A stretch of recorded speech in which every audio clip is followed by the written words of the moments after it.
நாட்டின் 79வது சுதந்திர தினம் இன்று கோலாகலமாக கொண்டாட்டம். டெல்லி செங்கோட்டையில் தேசிய கொடியேற்றுகிறார் பிரதமர் மோடி. சுதந்திர தின கொண்டாட்டத்தை முன்னிட்டு நாடு முழுவதும் பலத்த பாதுகாப்பு ஏற்பாடுகள். டெல்லியில் பாதுகாப்பு படையினர் 11,000 பேர் தீவிர கண்காணிப்பு.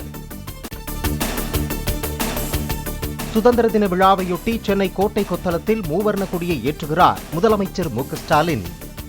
சிறப்பாக பணிபுரிந்த காவல்துறையினருக்கான பதக்கங்கள் உள்ளிட்ட பல்வேறு விருதுகளை வழங்குகிறார்.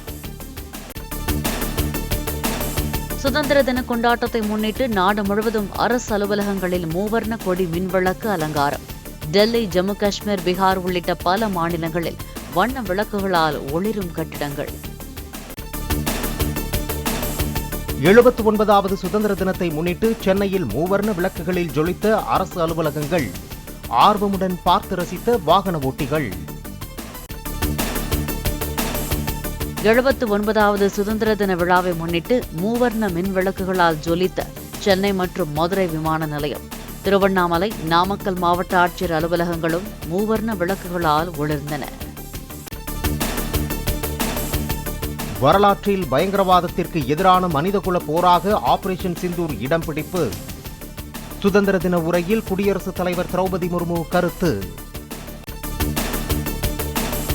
போர் மற்றும் வெறுப்புணர்வை தூண்டும் வகையில் பாகிஸ்தான் தலைவர்கள் பேசுவதாக இந்தியா கண்டனம். பாகிஸ்தானின் தவறான நடவடிக்கைகளுக்கு மோசமான பின்விளைவுகள் ஏற்படும் என்றும் கடும் எச்சரிக்கை. பீகார் வரைவு வாக்காளர் பட்டியலில் நீக்கப்பட்ட 65 லட்சம் பேரின் பெயர்களை காரணங்களுடன் இணையதளத்தில் வெளியிட வேண்டும். வரும் செவ்வாய்க்கிழமை வரை கெடு விதித்து தேர்தல் ஆணையத்திற்கு உச்சநீதிமன்றம் உத்தரவு. மின்னணு வாக்குப்பதிவு இயந்திரங்கள் விஷயத்தில் அரசியல் கட்சிகள் இரட்டை நிலைப்பாட்டுடன் செயல்படுவதாக தேர்தல் ஆணையம் கருத்து. வெற்றி பெற்றால் மின்னணு வாக்குப்பதிவு இயந்திரம் நல்லது, தோற்றால் மோசம் என்று செயல்படுவதாக உச்சநீதிமன்றத்தில் தகவல். ட்ரம்ப் புதின் இடையிலான அமைதி பேச்சுவார்த்தை தோல்வியடைந்தால் இந்தியா மீது கூடுதல் வரி. ஏற்கனவே இந்திய பொருட்களுக்கு 50% வரி விதிக்கப்பட்டுள்ள நிலையில் அமெரிக்கா மிரட்டல். முதலமைச்சர் மு க ஸ்டாலின் தலைமையில் நடைபெற்ற அமைச்சரவைக் கூட்டத்தில் 1937 கோடி ரூபாய் அளவிலான முதலீடுகளுக்கு அனுமதி. தொழில்நுட்பம், ஜவுளி உள்ளிட்ட துறைகளில் 13,409 வேலைவாய்ப்புகள் உருவாகும் என அமைச்சர் TRB ராஜா தகவல். செங்கல்பட்டு மாவட்டம் மஹிந்திரா வேர்ல்டு சிட்டியில் 700 கோடி ரூபாய் முதலீட்டில் மின்கருவிகள் உற்பத்தி ஆலை. முதலமைச்சர் மு க ஸ்டாலின் முன்னிலையில் ஜப்பான் நிறுவனத்துடன் புரிந்துணர்வு ஒப்பந்தம் கையெழுத்து. மக்களை காப்போம் தமிழகத்தை மீட்போம் சுற்றுப்பயணத்தின் ஒரு பகுதியாக திருப்பத்தூர் மாவட்டம் ஆம்பூரில் எடப்பாடி பழனிசாமி பிரச்சாரம். அதிமுக ஆட்சிக்கு வந்தால் சிறுபான்மையின மக்களுக்கு பாதுகாப்பு இருக்காது என திமுக பொய் பிரச்சாரம் செய்வதாக விமர்சனம். மக்களிடம் திமுகவினர் செல்வாக்கை இழந்ததால்தான் மேலும் 30 லட்சம் மகளிருக்கு உரிமை தொகை வழங்கப்படும் என அறிவித்துள்ளனர். பெண்களின் வாக்குகளை தந்திரமாக வாங்க திமுக செய்யும் ஏமாற்று வேலை இது என்றும் எடப்பாடி பழனிசாமி குற்றச்சாட்டு. இப்போ 30 லட்சம் பேர் கொடுக்கறாங்க, ஏன் முதல்ல கொடுக்கல? இப்ப மக்களுடைய செல்வாக்கு இழந்துட்டாரு.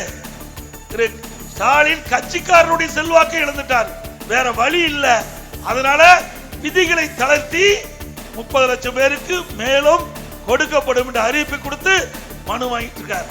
மக்களை ஏமாற்றி அவர்களை வாக்குகளை பெறுவதற்காக தந்திரமாக ஸ்டாலின் மாடல் அரசு இந்த அறிவிப்பை வெளியிட்டு இன்றைக்கு 30 லட்சம் பேருக்கு இன்றைக்கு மாதந்தோறும் அந்த குடும்ப தலைக்கு 1000 ரூபாய் கொடுப்பதாக அறிவித்திருக்கிறார்.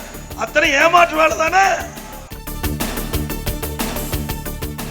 திமுகவின் ஓரணியில் தமிழ்நாடு உறுப்பினர் சேர்க்கைக்கு தடை கோரி உயர்நீதிமன்ற மதுரை அமர்வில் தொடரப்பட்ட வழக்கு. ஆதார் விவரங்கள் வாங்கப்படுவதில்லை என்பதை எழுத்துப்பூர்வமாக தாக்கல் செய்ய திமுக தரப்புக்கு நீதிபதிகள் உத்தரவு. சுதந்திர தின கொண்டாட்டத்தின் ஒரு பகுதியாக ஆளுநர் அளிக்கும் தேநீர் விருந்து முதலமைச்சர் மு க ஸ்டாலின் புறக்கணிப்பதாக அறிவிப்பு. நிர்வாக காரணங்களை சுட்டிக்காட்டி நவம்பர் 1, 2 ஆகிய தேதிகளில் நடைபெறவிருந்த ஆசிரியர் தகுதி தேர்வு தேதி மாற்றம். நவம்பர் 15, 16 ஆகிய தேதிகளில் தேர்வுகள் நடைபெறும் என தேர்வு வாரியம் அறிவிப்பு. தொடர் விடுமுறையை முன்னிட்டு சென்னையிலிருந்து புறப்படும் ஆம்னி பேருந்துகளின் கட்டணம் மும்மடங்கு உயர்வு. கோவை, மதுரை, நெல்லை உள்ளிட்ட ஊர்களுக்கு வழக்கமான கட்டணத்தை விட கூடுதலாக 1000 முதல் 3000 ரூபாய் வரை வசூல். ஆம்னி பேருந்துகளில் கூடுதல் கட்டணம் வசூலித்தால் கடும் நடவடிக்கை எடுக்கப்படும் என போக்குவரத்து ஆணையர் எச்சரிக்கை. அனுமதிக்கு புறம்பாக இயங்கும் ஆம்னி பேருந்துகளில் சோதனையிட்டு வாகனங்களை சிறைபிடிக்க நடவடிக்கை எடுக்கப்பட்டுள்ளதாகவும் விளக்கம். தூய்மை பணியாளர்களுக்கு 6 சிறப்பு திட்டங்களை அறிவித்தது தமிழ்நாடு அரசு. நகர்ப்புற உள்ளாட்சி அமைப்புகளில் காலை உணவு இலவசமாக வழங்கப்படும் என்றும் அறிவிப்பு. உங்களுடன் ஸ்டாலின் திட்டத்தை எதிர்த்த வழக்கில் விதிக்கப்பட்ட 10 லட்சம் ரூபாய் அபராதத்தை செலுத்தினார் அதிமுக எம்பி சி.வி. சண்முகம். அபராத தொகையை கல்வராயன் மலைப்பகுதியில் நடைபெறும் நலம் காக்கும் ஸ்டாலின் திட்டத்திற்கு பயன்படுத்துவதாக தமிழ்நாடு அரசு அறிவிப்பு. மதுரையில் தாவேக 2வது மாநில மாநாட்டிற்கு இன்னும் 1 வாரம் மட்டுமே எஞ்சியுள்ள நிலையில் முன்னேற்பாடு பணிகள் தீவிரம். விஜய் ரேம்ப் வாக் வரும் மேடையை யாரும் நெருங்காத வகையில் இருபுறமும் 8 அடி உயர இரும்பு தடுப்புகள் அமைப்பு. உக்ரைன் போருக்கு தீர்வு காண அமெரிக்கா உண்மையான முயற்சிகளை மேற்கொண்டுள்ளதாக அதிபர் புட்டின் கருத்து. அலாஸ்காவில் வெள்ளியன்று நடைபெறும் சந்திப்பு தொடர்பாக கிரெம்ளின் மாளிகையில் உயர்மட்ட ஆலோசனை. தமிழகத்தில் வருகிற 20ஆம் தேதி வரை ஓரிரு இடங்களில் லேசானது முதல் மிதமான மழை பெய்யக்கூடும்.